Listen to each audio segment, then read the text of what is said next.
Death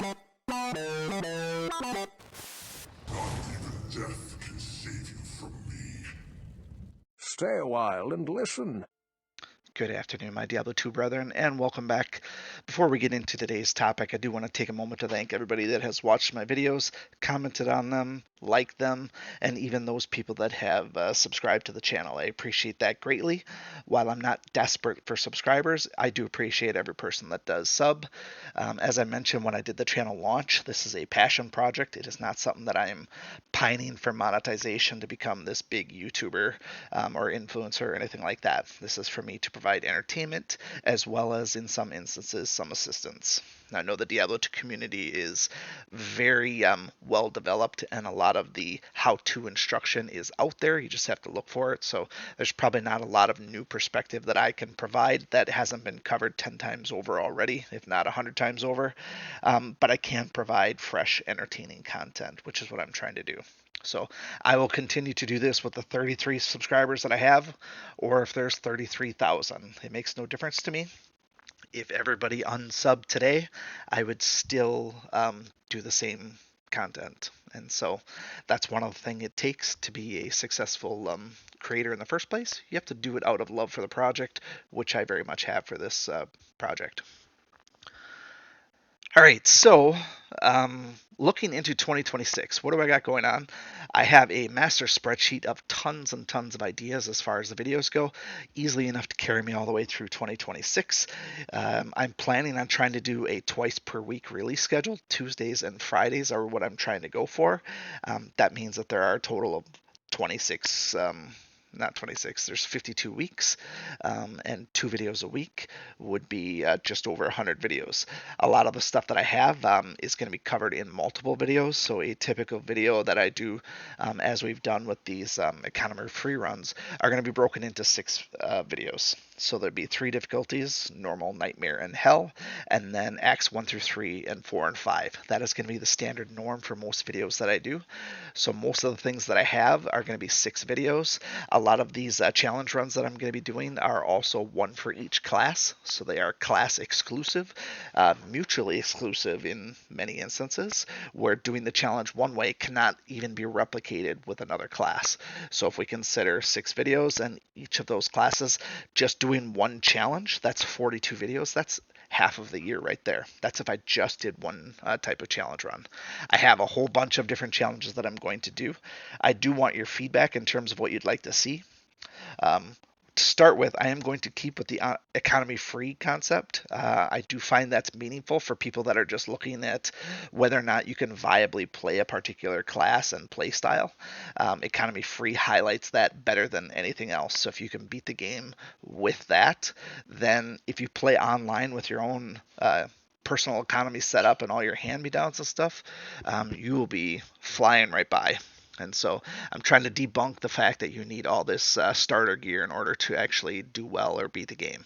Is it going to be more difficult? Sure, if you don't have that gear, but everybody starts somewhere. Consider each one of these as a kind of a start of a ladder session, except for that there's nobody to trade with. And so that is going to be the big part of the first piece of the year here, is to finish out hopefully one session for each of the individual characters before I move into the other ones. Now, the other challenge runs that I have, there's a pretty wide variety there. I'm on the fence in terms of if I want to go through one entire challenge run or if I should bounce around between different types of challenges and then see which one is more popular. That would be something that maybe you could comment on. So if you like one of the runs, you could say, do this again for Paladin or do this for Necromancer, versus me just going down the list. Like I would start on the character select screen, go from left to right and do every character. That's how I'm planning on doing it. But also, if I get enough content out ahead of time, I could also release videos in a different order. So I'm doing a lot of stuff where I'm recording and I'm just putting it in a backlog. So I have a lot of content backed up to cover at least 4 or 5 weeks in advance of videos. That way, if I ever want to take vacation or time off from recording, I have stuff to still post. So that's kind of how I run that logic. So I'm not going to give details in terms of what I'm going to post just yet, but I have looked around at what other people post for videos. A lot of people post their streaming stuff. They post, loot highlights and stuff like that, and other challenge runs. The stuff that I have on my radar is not stuff that I've seen before, so it does feel like it's pretty unique, and it shouldn't be anything that's terribly recycled. Um, the other thing is some of these might be incredibly difficult, and maybe they can't be beaten. But I'm going to see how far that I personally can take it. If you want to take on the challenge yourself and prove me wrong that it actually is beatable, by all means. I've also kind of reserved the right to see if it's something that I could do in an online setting too with optimal gear too.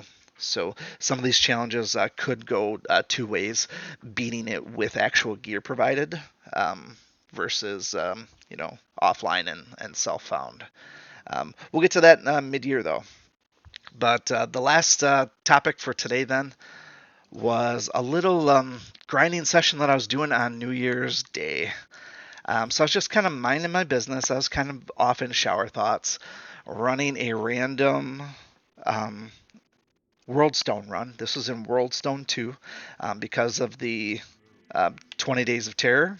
It was terrorized, so I was just going through my routine and just walking it for extra XP and hit as many terrorized monsters as I could. And once you know, out popped this little gem here. It is a unique sacred armor. And I've been looking for an excuse to either identify this or some other justification to not identify it. And so right now, this sacred armor is sort of Schrodinger's sacred armor. This is a Tyrio's might, but at the same time, it is also a Templar's might. I can definitively say that I maybe found it. I maybe found Tyrios, but you can't say that I didn't find it. Because until this is identified, nobody can tell me that I didn't find Tyrio's might. Because I kind of have the evidence right there. And so I'm looking for wisdom from the collective masses. What circumstances would warrant identifying this? I kind of like where I'm at now. I'm in this sort of zen. I have peace of mind knowing that I found the unique sacred armor. I had found Immortal Kings already, so I know that sacred armors are out there. I found a white one, and I found a magic one too. Never found a unique one. I don't know if there are unique ones, or not uniques, rares. But I found this one, and I'm like, it's nice knowing that I just have this. And so I kind of just want to keep it as a personal trophy. And I was thinking maybe if I find another one, maybe I'd identify that one. But I'm curious in terms of what you've done. Whenever you found this, is it a matter of, I got to identify this right away because of whatever reason? It's not like we're going to use Tyrios. It's not going to go on any characters, right? In terms of utility, it's basically, nothing. It's just a trophy. I think most people find it just to check it off of their grail. Now, I started a grail on d2.io, and good lord, there are so many items on there, and the amount of clicks to actually up this thing, it was a pain. So I only got through, I think, the rings and the amulets in terms of saying, yes, I found these, and I think I found every one of the rings and amulets so far. So, but starting to get into these other ones, there's so many items in there and so many clicks, I just didn't want to click through it. And I'm like, this was certainly one of the few items that I have not found. If you're wondering about my own personal grail and where I stand in terms of the great debate of this game and, whether or not you've completed it or beat the game. I have found the vast majority of actual items in the game. I have not natively had either a Jaw or a Bear drop, and I have not had a Zod drop. I have gotten both of those items, but getting those items doesn't really mean anything. But I've not had any of them actually drop in my games. This year alone, in the last 6 months, I have had the Low and the Cham and the Sir and the Ohm and the Vex, all those other high ones, those have all dropped for me natively, but I've not had a Bear drop, and I've not had a Jaw drop, and I've not had a Zod drop. So I do have some runes that have never dropped for myself. As far as items, I can't even name the other items that I haven't found. I know there's some really obscure ones, but I have found the vast majority of them. I'm actually deficient on more sets than anything. So specifically, one set piece that I've never found of any kind, I've not found a single item of the Cow King set. It made me believe that maybe it's not even in D2R, because I've never even seen it, period, in a trade window or anyone else wearing it or even offering to trade it. I've never even physically seen its digital evidence. I've only ever seen it in screenshots. but that has never dropped. A lot of the other sets, one of the things that hadn't come up, I hadn't seen Griswold's helmet. I actually got 2 of those just like last week that finally popped for me the first time. Everything else, for the most part, I've found. There might be a few other really rare sets, but yeah, for some reason, Cow Kings has never hit for me. So I probably found at least 95% of all the things that are on the Grail list. If I can get around to updating that website on Diablo2.io, I'll get that put in there. I am out on there if you wanted to reach out to me there. Check in every now and then, but I'm only just getting started on there. I tend to not do a lot of things socially other than these videos here. But that said, that's going to wrap up this video. Again, thank you everybody that's been watching these videos. It gives me pleasure knowing that you're entertained, and I'm going to keep trying to entertain as best as I can. And hopefully we have a good 2026, and we can carry that into 2027. Look for me in game. I would love to play and hang out with anybody, hear your stories, see your loot drops, trade with you, experience the fun, all that good stuff. But till next time, Ataro Dune, and hail to you, champion. Take care. Bye.